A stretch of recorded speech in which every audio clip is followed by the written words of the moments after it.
고린도전서 15장에 왔습니다. 15장을 가리켜서 무슨 장이라고 할까요? 부활장. 왜 그래요? 전체적으로 다루고 있는 내용이 부활이기 때문에 그렇습니다. 사실은 부활장이라고 하는 말을 붙이기 전에 먼저 무슨 이야기를 해야 되느냐면 15장 1절 말씀에 가장 먼저 나오는 단어가 있습니다. 내가 당신들한테 전한 뭔가가 있었다.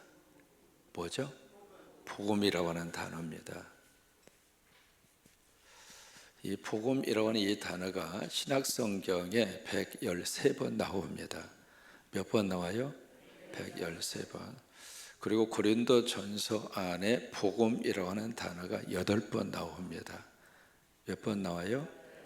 이것을 횟수를 자꾸 이렇게 가르쳐 드리는 이유는 중요한 단어이기 때문에 강조하는 거죠.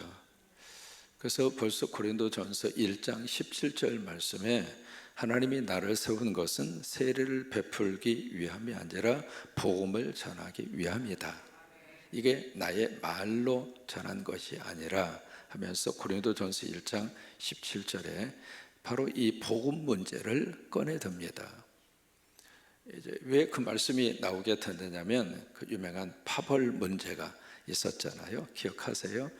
바울파, 베드로파, 아볼로파, 게바파, 그리스도파, 족파, 대파 870원.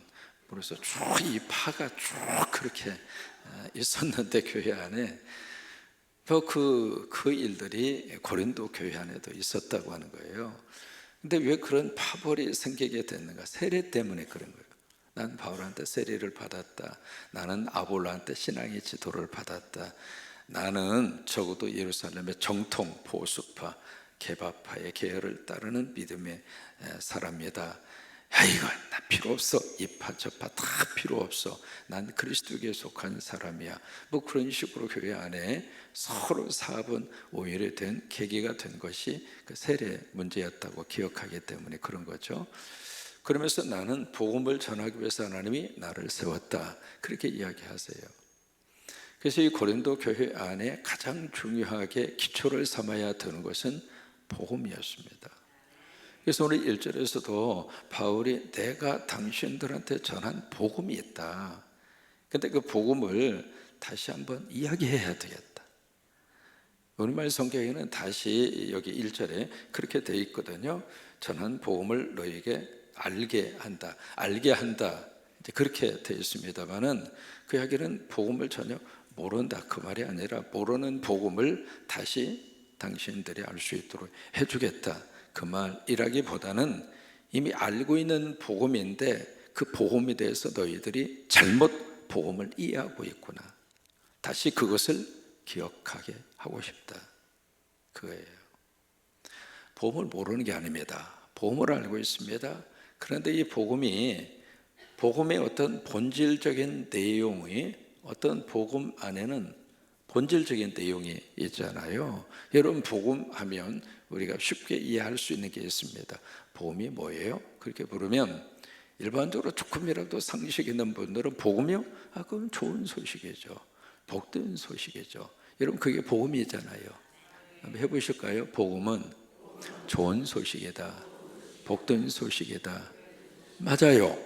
누가복음에 보시면은 예수님의 탄생 소식을 딱 전해주면서 큰 기쁨의 좋은 소식이라고 그랬어요. 예수님이 세상에 오신 것이 우리에게는 큰 소식이고 그게 기쁜 소식이고 우리에게는 좋은 소식이에요. 그래서 복음이라고 그런 거예요. 근데 이 복음에 대한 본질이 자꾸 이상한 모습으로 이게 변질되고 있다 이 말이에요. 그래서 이 고린도 성도들에게 다시 내가 전한 복음, 그 복음을 다시 기억해내라. 내가 지금 복음이라고 믿고 있기는 있는데 이 복음이 정말 예수 복음이냐? 내가 지금 믿고 있는 이 복음이 정말로 성경에서 말씀하시는 복음이냐? 아니면 내 스스로 생각하는 내 복음이냐? 여러분 그게요 구별이 돼야 돼요. 그게 이렇게 영적으로 이것을 잘 분간할 수 있는 지혜가 필요하단 말이죠. 나는 복음이라고 믿었는데 이 복음이 하나님이 인정하는 복음이 아니야. 그러면 어떻게 되겠어요? 신앙생활 자체가 꽝이란 말이에요. 그래서 이 복음이라고 하는 단어를 썼다고 해서 다 복음이 아니란 말이에요. 지금은 교회당이라고 해서 다 하나님이 기뻐하는 교회당이 아닌 시대가 됐습니다. 목사라고 해서 가까이 접근하고, 목사라고 해서 뭔가 관계를 맺었는데, 목사는 목사인데 목사 아닌 목사가 여러분 있어요, 없어요? 그런 시대가 되고 말았습니다. 교회 열심히 다니고 선교 열심히 하고 신앙생활 잘한다고 해서 좀 믿어주고, 그리고 이렇게 좋은 관계를 맺고 싶어서 같이 관계를 맺었는데 알고 보니까 세상에 이런 사기꾼도 그런 사기꾼이 없을 정도로. 그러니까 복음이라고 하는 말을 썼다고 해서 다 복음이 아니에요.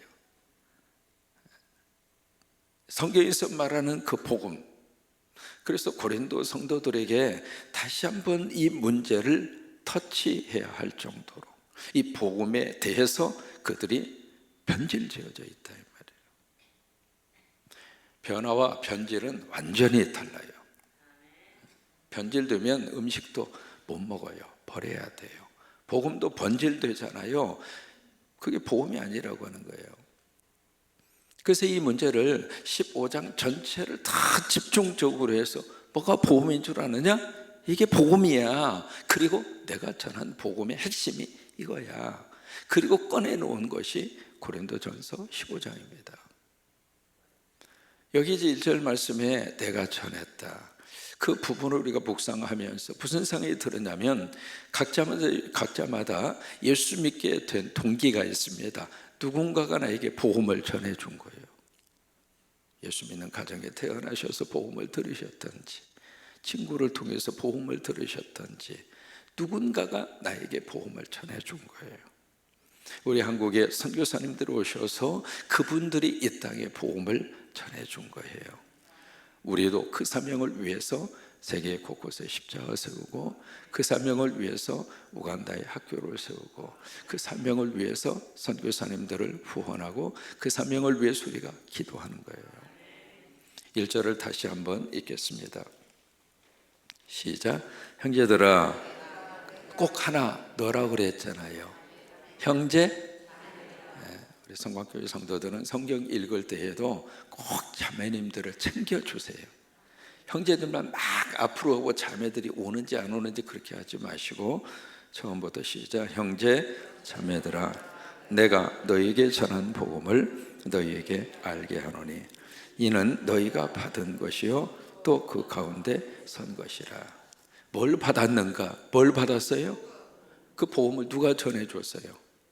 사도들이. 여러분, 복음의 증거자로 하나님이 세운 1차적인 동역자들이 누구냐면 사도들이에요. 그래서 12사도를 누가 택했죠? 예수님이 택하신 거죠. 바울을 그래서 사도의 반열 속에 하나님이 넣으신 거예요. 왜 그럴까? 이방 선교를 위해서. 나머지 사도들은 전부 다 유대적인 배경을 가지고 있었거든요. 그러니까 유대인의 배경 속에서 사도가 됐기 때문에 이방인들을 향한 어떤 복음을 가지고 이방인을 향한 선교적인 열정과 선교적인 마음이 닫혀 있어요. 그걸 자꾸 하나님이 깨세요. 대표적인 구약 성경이 요나서입니다. 그것을 이렇게 깨는데 안 깨지는 거예요. 그게 베드로입니다. 오죽하면 하나님이 환상을 딱 보여주시면서 잡아먹어. 안 잡아먹어요. 아니, 못 잡아먹어요. 내가 어떻게 이 짐승들을 먹습니까? 이게 사람이 문화적으로 어렸을 때부터 뭘 배우고 자라는가, 그게 일생 동안 머리의 생각과 그리고 사고의 방식을 딱 결정을 지어요. 그들을 못 깨는 거예요. 그래서 유대인 사도로 구성되어져 있는 12사도를 뛰어넘어서 이 바울이라고 하는 사람은 유대인은 유대인이지만은 길리기아 다소, 다시 말해 외국에서 태어난 분이에요. 그러니까 외국물을 먹은 거예요. 그러니까 이방인 세계에 대한 열린 마음이 바울에게는 있었어요. 그래서 담에색에서 그를 주님이 만나셔서 사도로 부르신 거예요. 그러니까 사도를 통해서 하나님이 뭘 주셨는가? 복음을 전해준 거예요. 그래서 복음을 받았어요. 받은 것으로 끝나지 않고 받았다는 이야기는 복음을 믿은 거예요. 복음을 믿고 또 하나, 두 번째, 그 가운데 딱 서 있어요. 이게 교회입니다. 교회는요, 복음을 받아서 복음 위에 서 있는 믿음의 공동체가 교회입니다. 그리고 이것이 교인입니다. 이게 고린도 교회였어요. 근데 그 다음에 2절에 가서 보시면 말씀이 이렇게 시작이 됩니다. 같이 읽습니다. 너희가 만일 내가 전한 그 말을 굳게 지키고 헛되이 믿지 아니하면 그로 말미암아 구원을 받으리라. 이게 그 단어 하나하나 속에서 이제 뭔가를 느껴야 되는데, 여기에 지키면이라고 하는 이 단어가 어느 쪽으로 자꾸 이렇게 흘러가느냐면, 아, 그렇구나. 이 복음은 내가 간직해야 되고, 이 복음은 내가 붙들어 매야, 그래야 내가 구원받고 천국 가는구나. 그렇게 생각하는 단어가 이 지키면이라고 하는 단어예요. 근데 복음의 성격은 그게 아닙니다. 내가 지킨다고 해서 지킬 수 있는 그런 차원이 아니에요. 내가 지킨다는 이야기는 내 의지와 내 생각과 내 노력이 그 속에 들어가잖아요. 그러면 신앙의 세계는 내가 노력하고 내가 땀 흘리고 수고해서 이 복음을 천국 갈 때까지 내가 지켜낼 수 있을 정도로 나한테 그런 힘이 있는가? 힘이 있어요, 없어요? 그러니까 이 단어 앞에서 자꾸 무너지는 거예요. 그래서 이게 말씀을 가지고 가르치거나 말씀을 가지고 강해를 하거나 그런 경우에 있어서 자꾸 다른 번역을 자꾸 보라고 하는 이유가 그거예요. 그리고 성도들은, 여러분들은 말씀을 받아 먹는 입장이니까 바르게 된 성서 해석의 말씀을 받아 먹어야, 그래야 믿음이 이상한 방향으로 흘러가지 않고 정말로 복음의 메시지 속에서 믿음이 참 복음 안에서 은혜도 받고 복음 안에서 자유도 받고 복음 안에서 맺힌 것도 다 풀어지고, 그게 하나님이 주시고자 하는 복음을 통한 하나님의 은혜이고 하나님의 축복이에요. 오늘 이 말씀의 시작이 그렇게 되어 있습니다. 내가 당신들한테 전한 복음, 그 복음이 당신들을 구원할 것이다. 말씀의 강조점이 거기 있어요. 내가 지켜서 내가 구원받는 것이 아니라 내가 전한 이 복음에 의해서 당신들은 구원을 받을 것이다, 이 말이에요. 그러면 내가 전한 그 복음에 의해서 구원을 받게 되는데, 그러면 그 과정 속에 뭐가 들어가는가? 믿음이 들어가는 거예요. 이 복음과 함께 계속 성경이 같이 따라오는 것은 바로 뭐냐면 믿음의 차원입니다. 내가 지키고 내가 이것을 끝까지 붙들고 내가의 차원이 아닙니다. 믿음의 차원입니다. 여러분, 믿음이라는 말을 썼을 때에는 누구 차원이냐면 하나님의 영역이에요. 나의 영역이 아닙니다. 근데 만약 이것을 헛되이 당신들이 믿는다면 구원이 있어요, 없어요? 여러분, 2절 말씀이 그 내용이에요. 그럼 왜 이 말씀을, 마치 경고 같은 이 말씀을 왜 고린도 성도들에게 할 수밖에 없었을까? 이 복음에 대해서 본질적인 것이 변질된 거예요. 그래서 이 문제를 꺼내놓고 있습니다. 여러분, 이 문제가요, 지금 오늘날 우리들에게도 똑같아요. 딱 여러분 스스로가 한번 대답을 해보세요. 난 복음을 뭐라고 생각하고 믿고 있는가? 여기에 이제 변질케 하는 요소가 세 가지가 있어요. 첫째로 이 복음의 본질을 변질시키는 내용들이 뭔가, 이 세 가지의 내용은 2000년 전이나 지금이나 똑같아요. 첫째로 뭐가 우리의 복음을 변질시키는가? 가장 많이 나오는 것이 이 율법주의예요. 율법주의. 두 번째로 복음을 변질시키는 것이 뭐냐면 영지주의예요. 그 다음에 세 번째로 복음을 변질시키는 것이 세속주의예요. 이 세 가지. 이게 알게 모르게 계속 우리 속에요 영향을 굉장히 많이 미치고 있습니다. 율법주의의 대표적으로 등장한 사람이 바리새인들이에요. 영지주의의 대표적인 인물로 등장한 사람이 에세네파예요. 아니면 여러분들은 사두개파로 기억하실 거예요. 대표적인 케이스예요.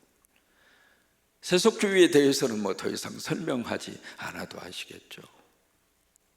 이게 계속 복음의 본질을 자꾸 이상한 방향으로 끌고 가려고 하는 것들이 이런 거거든요. 예를 들면 율법주의는 뭐냐면 예수를 믿어도 이거 하지 않으면 복 못 받아. 그게 대표적인 율법주의예요.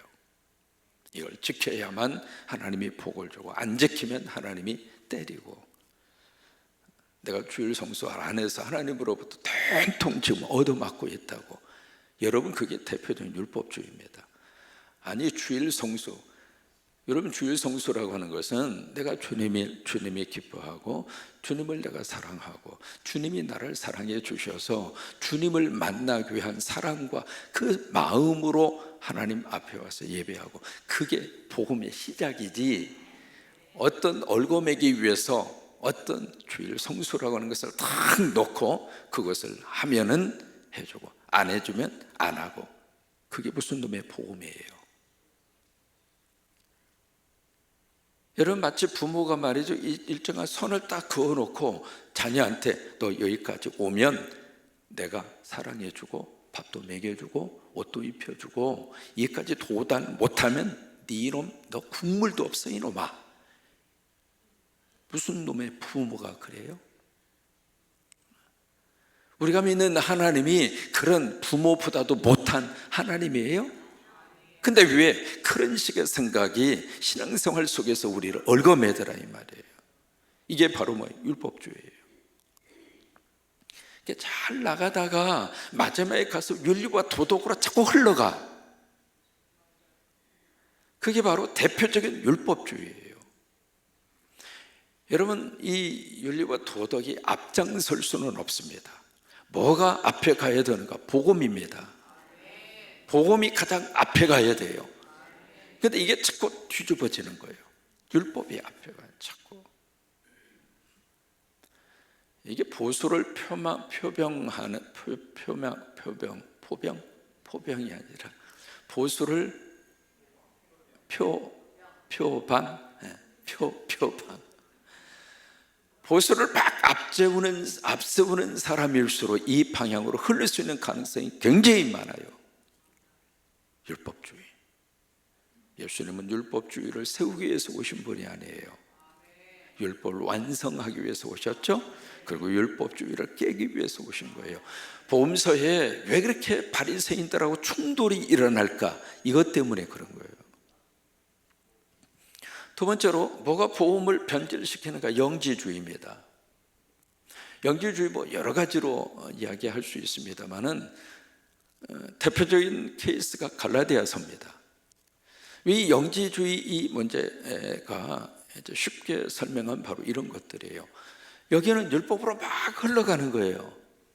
근데 영지주의는 바로 뭐냐면 내가 예수 믿어서 구원받았으니까 아무렇게나 살아도 돼. 이게 영지주의의 대표적인 생각이에요.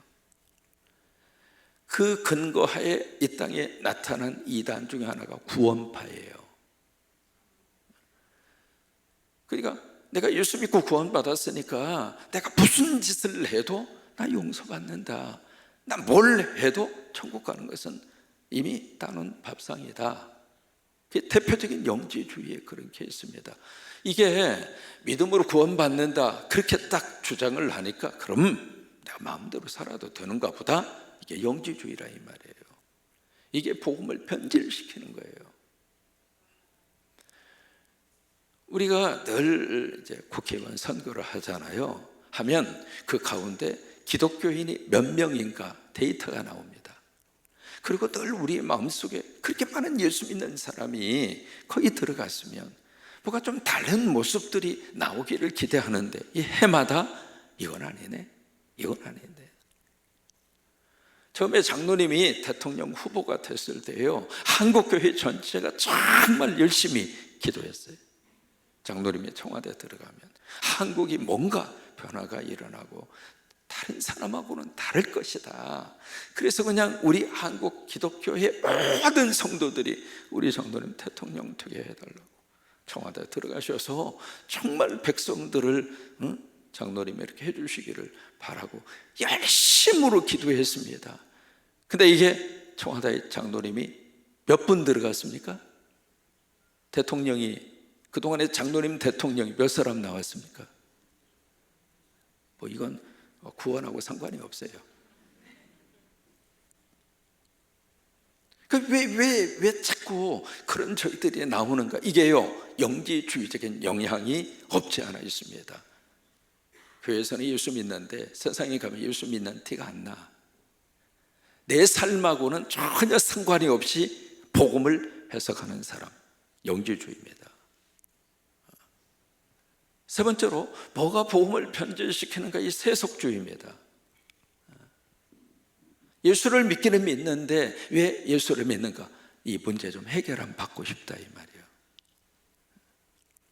그리고 그게 해결이 되면 교회고 복음이고 예수고 뭐 아무 상관이 없이 살아요. 제가 이제 신학교 때 이학성 목사님이라고 하는 분하고 개척교회를 했습니다. 남곡동 들어가는 입구에서요. 거기가 참 어려운 동네입니다. 그 동네인데, 그래서 이분이 뭘 하느냐면 침을 그렇게 잘 놔요. 이 개척교회니까 교인도 안 오고, 그러니까 늘 신방이 뭐냐면 침가방탕 들고 남곡 7동에 위로 쭉 올라가면 거기가 산골짜기에 그냥 청계천 복개공사하면서 살고 있었던 사람들 트럭에다 실어가지고 갖다 풀어놓은 데가 남곡 7동이에요. 참 어렵게 살죠. 바로 그 산골짜기에 10만 명이 살았어요.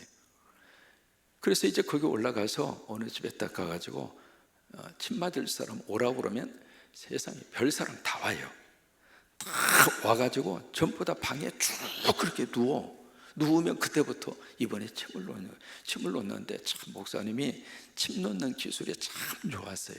그래가지고 입도 무슨 구사라고 그러죠? 구와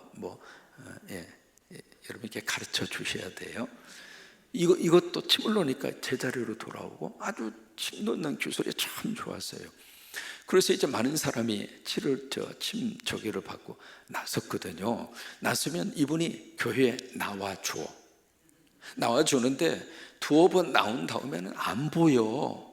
그래서 신방 가가지고 어떻게 이번 주 이렇게 안 나오셨어요? 그러면 참 그때 내 들은 말이 있습니다.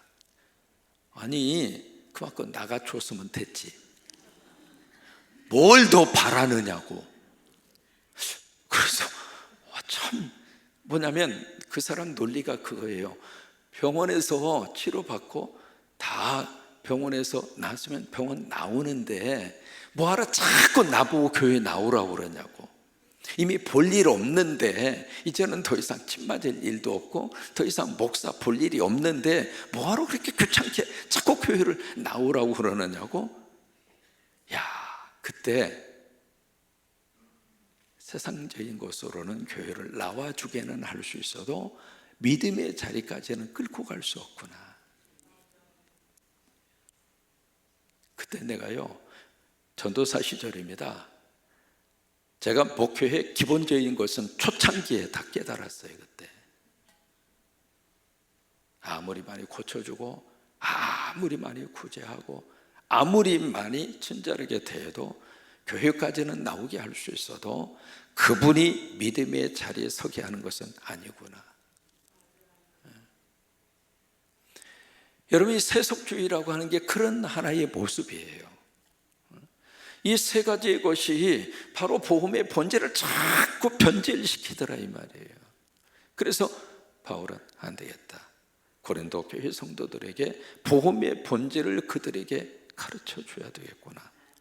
처음에 복음을 듣고 그리고 복음 안에 들어와서 믿음의 자리로 왔는데 이게 고린도 교회 안에 이상한 것들이 들어와서 성도들을 자꾸 흔들고 있고, 그리고 헛되이라고 하는 단어가 2절에 나오잖아요. 그 복음이라고 생각하고 있는데 복음이 아닌 것을 그들이 믿고 있기 때문에 헛되이라고 하는 단어를 그래서 쓰고 있는 거예요. 여러분, 우리가 예수 믿으면서요, 바르게 신앙생활하고 바른 복음을 가지고 있어야 여러분들의 신앙생활이 헛되지 않아요. 우리 예배가 헛되지 않아요. 우리의 기도가 헛되지 않아요. 우리의 헌신이 헛되지 않아요. 복음이 아닌 것을 붙잡고 만약에 일생 동안 내가 교회 다니고 교회를 섬기고 헌신했는데 알고 보니까 이 복음이 아니야. 여러분, 이것처럼 억울한 게 어디가 있어요? 그래서 이 15장의 말씀을 우리가 한번 깊이 들어가서 묵상해야 할 필요가 바로 거기에 있어요. 오늘도 여러분 복음으로 승리하는 저와 여러분이 될 수 있게 되기를 축복합니다. 그래서 복음의 핵심의 내용을 두 가지로 말씀하시는 거예요. 첫째가 바로 뭐예요? 십자가이고, 두 번째가 뭐예요? 부활이라 이 말이에요. 그 단어를 쓰지 않더라도 우리가 복음의 메시지를 얼마든지 전할 수 있거든요. 십자가라고 하는 이 단어를 끄집어내지 않더라도 하나님이 내 모든 것을 담당하셨습니다. 이게 십자가 복음이에요. 내 스스로 해결할 수 없지만 하나님이 해결해 주셨습니다. 우리는 그 하나님을 믿고 그러고 나서 오늘 또 삽시다. 내가 이해할 수는 없지만, 내가 이것을 받아들이기는 어렵지만, 아니 받아들일 수 없는 큰 문제지만 이 문제까지라도 하나님이 거룩한 역사와 능력을 통해서 받아주셨고 내 이 짐을 감당해 주시고, 우리는 그 하나님 믿고 우리가 오늘 하루를 믿음으로 삽시다. 이게 십자가의 복음이라 이 말이에요. 부활의 복음도 부활 그 단어를 쓰지 않더라도 예수님 안에서 우리가 거꾸로져도 다시 일어납니다. 씨앗 심으면 거기서 싹이 나고 다시 생명이 돋아나는 것처럼 내 안에 예수의 생명으로 우리의 생명이 풍성해지고 우리는 천국의 생명으로 우리가 삽니다.